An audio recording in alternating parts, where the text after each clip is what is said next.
Chapter 7. Creation is finished. I am the beginning and the end. There is nothing to come that has not been, and is. Ecclesiastes 3:15 ERV. Blake saw all possible human situations as already made states. He saw every aspect, every plot and drama as already worked out as mere possibilities, as long as we are not in them, but as overpowering realities when we are in them. He described these states as sculptures of losses halls. Distinguish therefore states from individuals in those states. States change, but individual identities never change nor cease. The imagination is not a state, said Blake. It is the human existence itself. Affection or love becomes a state when divided from imagination. Just how important this is to remember is almost impossible to say, but the moment the individual realizes this for the first time is the most momentous in his life, and to be encouraged to feel this is the highest form of encouragement it is possible to give. This truth is common to all men, but the consciousness of it and much more, the self-consciousness of it is another matter. The day I realized this great truth that everything in my world is a manifestation of the mental activity which goes on within me, and that the conditions and circumstances of my life only reflect the state of consciousness with which I am fused, is the most momentous in my life. But the experience that brought me to this certainty is so remote from ordinary existence, I have long hesitated to tell it, for my reason refused to admit the conclusions to which the experience impelled me. Nevertheless, this experience revealed to me that I am supreme within the circle of my own state of consciousness, and that it is the state with which I am identified that determines what I experience.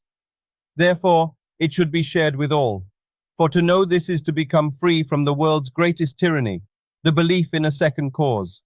Blessed are the pure in heart, for they shall see God. Matthew 5:8. Blessed are they whose imagination has been so purged of the beliefs in second causes, they know that imagination is all, and all is imagination. One day I quietly slipped from my apartment in New York City into some remote yesteryear's countryside. As I entered the dining room of a large inn, I became fully conscious.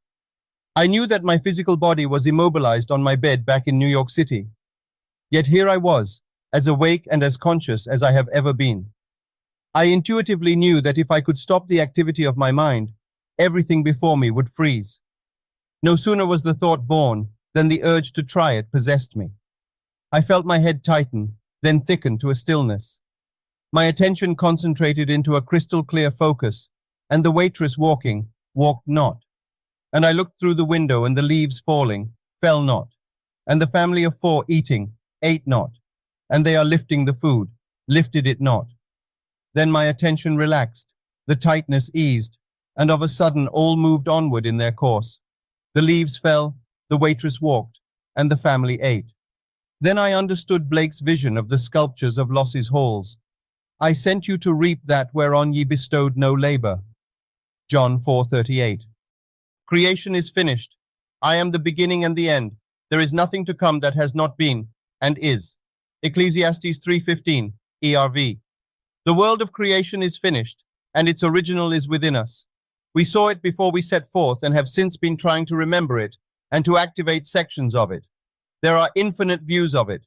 Our task is to get the right view, and by determined direction of our attention, make it pass in procession before the inner eye. If we assemble the right sequence and experience it in imagination until it has the tone of reality, then we consciously create circumstances. This inner procession is the activity of imagination that must be consciously directed.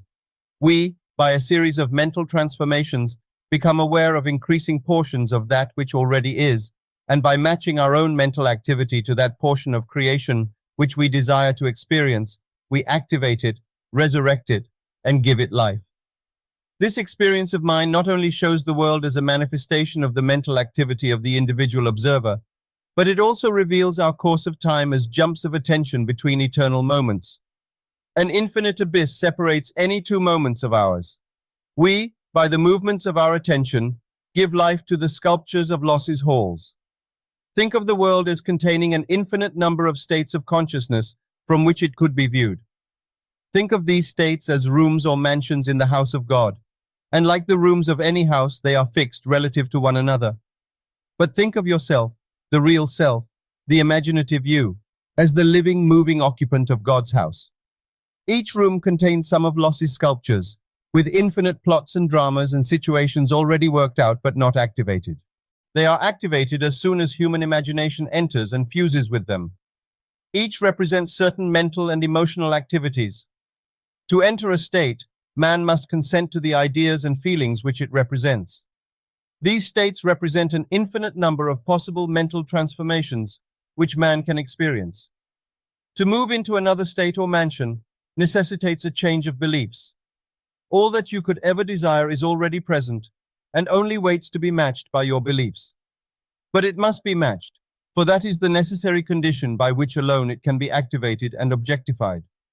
Matching the beliefs of a state is the seeking that finds, the knocking to which it is opened, the asking that receives. Go in and possess the land. The moment man matches the beliefs of any state, he fuses with it, and this union results in the activation and projection of its plots, plans, dramas, and situations. It becomes the individual's home from which he views the world. It is his workshop, and, if he is observant, he will see outer reality shaping itself upon the model of his imagination. It is for this purpose of training us in image-making that we were made subject to the limitations of the senses and clothed in bodies of flesh. It is the awakening of the imagination, the returning of his Son, that our Father waits for. The creature was made subject to vanity, not willingly, but by reason of him who subjected it. Romans 8:20. But the victory of the Son, the return of the prodigal, assures us that the creature shall be delivered from the bondage of corruption into the glorious liberty of the sons of God. Romans 8:21. We were subjected to this biological experience because no one can know of imagination who has not been subjected to the vanities and limitations of the flesh, who has not taken his share of sonship and gone prodigal, who has not experimented and tasted this cup of experience. And confusion will continue until man awakes, and a fundamentally imaginative view of life has been re-established and acknowledged as basic. I should preach the unsearchable riches of Christ, and make all men see what the fellowship of the mystery is, which from the beginning of the world has been hid in God, who created all things by Jesus Christ. Ephesians 3:8-9. Bear in mind that Christ in you is your imagination. As the appearance of our world is determined by the particular state with which we are fused, so may we determine our fate as individuals by fusing our imaginations with ideals we seek to realize. On the distinction between our states of consciousness depends on the distinction between the circumstances and conditions of our lives. Man, who is free in his choice of state, often cries out to be saved from the state of his choice. And ye shall cry out in that day because of your king which ye shall have chosen you, and the Lord will not hear you in that day. Nevertheless, the people refused to obey the voice of Samuel, and they said, Nay, but we will have a king over us. 1 Samuel 8:18-19. Choose wisely the state that you will serve. All states are lifeless until imagination fuses with them. All things when they are admitted are made manifest by the light, for everything that is made manifest is light. Ephesians 5:13. And ye are the light of the world. Matthew 5:14. By which those ideas to which you have consented are made manifest. Hold fast to your ideal. Nothing can take it from you but your imagination. Don't think of your ideal, think from it. It is only the ideals from which you think that are ever realized. Man lives not by bread alone, but by every word that proceeds out of the mouth of God. Matthew 4:4. And the mouth of God is the mind of man. Become a drinker and an eater of the ideals you wish to realize. Have a set, definite aim, or your mind will wander, and wandering it eats every negative suggestion. If you live right mentally, everything else will be right. By a change of mental diet, you can alter the course of observed events. But unless there is a change of mental diet, your personal history remains the same. You illuminate or darken your life by the ideas to which you consent. Nothing is more important to you than the ideas on which you feed, and you feed on the ideas from which you think. If you find the world unchanged, it is a sure sign that you are wanting in fidelity to the new mental diet, which you neglect in order to condemn your environment. You are in need of a new and sustained attitude. You can be anything you please if you will make the conception habitual. For any idea which excludes all others from the field of attention discharges in action. The ideas and moods to which you constantly return define the state with which you are fused. Therefore, train yourself to occupy more frequently the feeling of your wish fulfilled. This is creative magic. It is the way to work toward fusion with the desired state. If you would assume the feeling of your wish fulfilled more frequently, you would be master of your fate.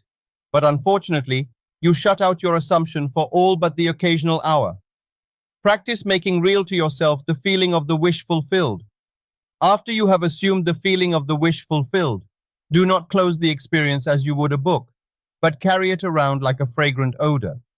Instead of being completely forgotten, let it remain in the atmosphere, communicating its influence automatically to your actions and reactions. A mood, often repeated, gains a momentum that is hard to break or check. So be careful of the feelings you entertain. Habitual moods reveal the state with which you are fused. It is always possible to pass from thinking of the end you desire to realize to thinking from the end. But the crucial matter is thinking from the end, for thinking from means unification or fusion with the idea, whereas in thinking of the end there is always subject and object, the thinking individual and the thing thought. You must imagine yourself into the state of your wish fulfilled, in your love for that state, and in so doing live and think from it and no more of it. You pass from thinking of to thinking from by centering your imagination in the feeling of the wish fulfilled.